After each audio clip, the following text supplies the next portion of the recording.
Chandola demolition મુદ્દે ગુજરાત હાઈકોર્ટમાં સુનાવણી મીડિયાને કવરેજ કરતા મૌખિક રીતે રોકવામાં આવ્યા। કોઈ પણ જાહેરાત વગર કવરેજ કરવા પર મૌખિક મનાઈ ફરમાવવામાં આવી।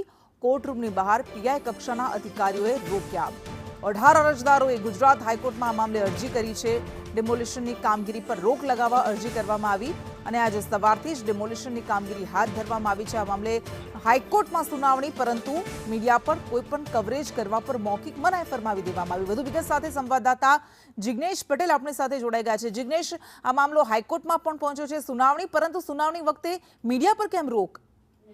कृष्णा सौथी गंभीर बाबत है हाईकोर्टना लेखित हुकम विना ज अधिकारीओए एटले के पोलीस अधिकारीओए जेमां क्राइम डीसीपी अजीत राजियाण अने सोला पोलीस स्टेशनना पीआई केएन भूकण द्वारा हाईकोर्टना जे मुख्य दरवाजा है त्यांथी ज पत्रकारोने रोकी दीधा है।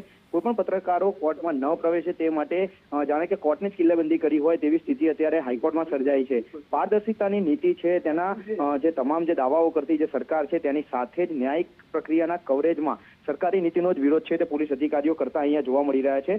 बीजी तरफ आ अंगे हाईकोर्टे कोईपण प्रकारनो लेखित हुकम नथी कर्यो छतां खुल्ली अदालतमां जे पत्रकारो छे तेमणे रोकी अने अभिव्यक्तिना मूलभूत अधिकारो छे तेनुं हनन पोलीस द्वारा करवामां आवी रह्युं छे अने अत्यारे छे ते 18 जे लोको द्वारा अरजी करवामां आवी हती कोर्टमां स्टे माटेनी ते अरजीनी एक तरफ सुनावणी चाले छे तो बीजी तरफ पोलीस अधिकारीओ द्वारा पोतानी मनमानी कोर्टनी अंदर करता होय तेवा दृश्यो सामे आवी रह्या छे।